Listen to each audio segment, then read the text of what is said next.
விவசாயி, mechanic, engineer, இப்படி அப்பாக்கள் யாரா இருந்தாலும் அவங்க கனவெல்லாம் அவங்க பசங்களுக்கு ஒரு best college. AAA college of engineering and technology, Sivakasi. Counselling code 4680. Tamil Nadu சட்டமன்ற தேர்தலில் காங்கிரஸ் கட்சியின் வேட்பாளர் தேர்வில் முறைகேடு நடைபெற்றிருப்பதாக காங்கிரஸ் எம்பி ஜோதிமணி தெரிவித்திருக்கிறார். சர்வே என்ற பெயரில் மிகப்பெரிய ஊழல் நடந்துள்ளதாக சொந்த கட்சியைச் சேர்ந்த எம்பி ஒருவரே புகார் தெரிவித்திருப்பது தற்போது அதிர்ச்சியை ஏற்படுத்தியிருக்கிறது. வெற்றி வாய்ப்பு இல்லாத பலருக்கு தேர்தலில் போட்டியிட வாய்ப்பு வழங்கப்பட்டிருக்கிறது. வேட்பாளர் தேர்விலேயே முறைகேடு நடைபெற்றிருக்கிறது என்று எம்பி ஜோதிமணி சாடியிருக்கிறார். சர்வே என்ற பெயரில் மிகப்பெரிய ஊழல் நடந்துள்ளதாக சொந்த கட்சி எம்பியே குற்றச்சாட்டை வைத்திருக்கிறார். வெற்றி வாய்ப்பு இல்லாத பலருக்கு தேர்தலில் வாய்ப்பு வழங்கியது யார் என்று எம்பி ஜோதிமணி கேள்வி எழுப்பியிருக்கிறார். கூடுதல் விவரங்களை வழங்குவதற்காக செய்தியாளர் சந்தானம் இணைந்திருக்கிறார். சந்தானம், எம்பி ஜோதிமணி இப்போ கட்சி மேலேயே அவர் புகார் தெரிவித்திருக்கிறார். வெற்றி வாய்ப்பு இல்லாத பல வேட்பாளர்களை வேட்பாளர் தேர்வுல தேர்ந்தெடுத்திருக்கிறாங்க, பெரிய ஊழல் நடைபெற்றிருக்கிறது என்று தனது சொந்த கட்சியை நோக்கியே அவர் குற்றச்சாட்டை முன்வைத்திருக்கிறார்.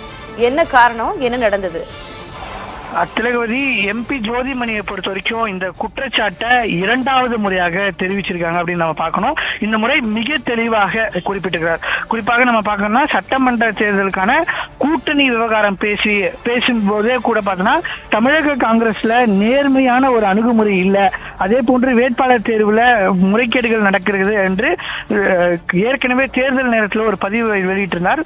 தற்போது இது தொடர்பாக தான் மிக தெளிவாக ஒரு மிகப்பெரிய அவர் ஒரு பதிவை தன்னுடைய சமூக வலைதளங்களாக வெளியிட்டிருக்கிறத பார்க்கிறோம். அந்த பதிவுல தமிழ்நாடு சட்டமன்ற தேர்தலில் காங்கிரஸ் கட்சியின் தொகுதி தேர்வு மற்றும் வேட்பாளர் தேர்வில் மிகப்பெரிய முறைகேடு நடந்துள்ளது. வேட்பாளர்களை தேர்வு செய்த பிறகு அதற்கு தகுந்தது போல தொகுதிகள் கேட்டு பெறப்பட்டுள்ளன. சர்வே என்ற பெயரில் மிகப்பெரிய ஊழல் நடைபெற்றுள்ளது. கட்சிக்கு நீண்ட காலம் பணியாற்றவில்லை, வெற்றி வாய்ப்பு உள்ளவர்களை முற்றிலும் புறக்கணித்துவிட்டு புதியவர்கள் வெற்றிக்கு வாய்ப்பில்லாத பலருக்கு தொகுதிகள் கேட்க பெறப்பட்டு வாய்ப்பளிக்கப்பட்டுள்ளது.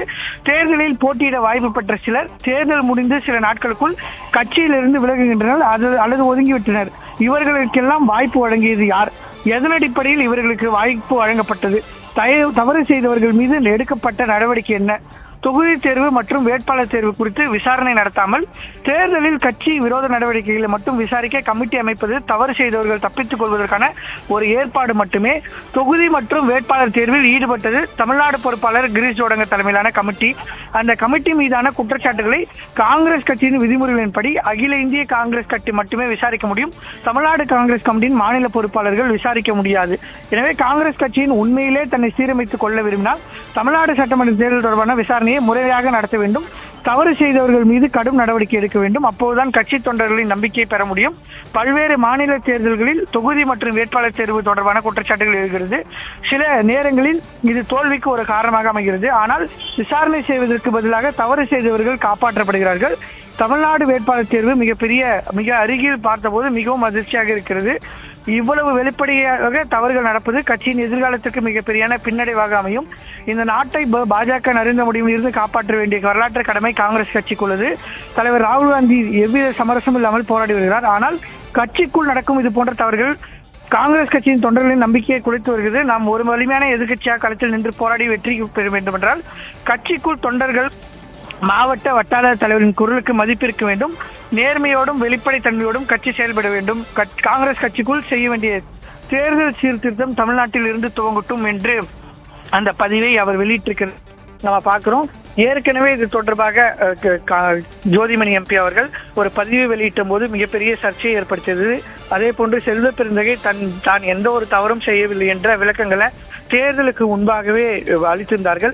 இந்த நிலையில் தான் தற்போது மீண்டும் தமிழ்நாடு காங்கிரஸ் கமிட்டியில தேர்தல் நேரத்தில் வேட்பாளர்கள் தேர்வில் முறைகேடுகள் நடைபெற்றுள்ளதாகவும் கட்சியில சீனியர்களாக இல்லாத புதிய நபர்களுக்கு வாய்ப்பு வழங்குவதற்காக அவர்களுக்கு ஏற்றவாறு தொகுதிகள் என்பது கேட்டு பெறப்பட்டதாகவும் இதனை தமிழ்நாட்டில் இருக்கக்கூடிய காங்கிரஸ் கமிட்டியை விசாரிக்காமல் அகில இந்திய காங்கிரஸ் கமிட்டி ஒரு குழு அமைத்து விசாரணை நடத்தினால் மட்டுமே சீர்திருத்தங்களை கொண்டு வர முடியும் என்று ஜோதிமணி எம்பி மிகப்பெரிய ஒரு குற்றச்சாட்டை தங்கள் கட்சி மீதே வைத்திருக்கிறார். திலகவதி, தமிழக காங்கிரஸ் கமிட்டி மீதான ஒரு வெளிப்படையான குற்றச்சாட்டு என்பதாகவே நம்ம பார்க்கலாம். சந்தானம், அடுத்த கட்ட தகவல்களுக்காக நாம் மீண்டும் பேசலாம்.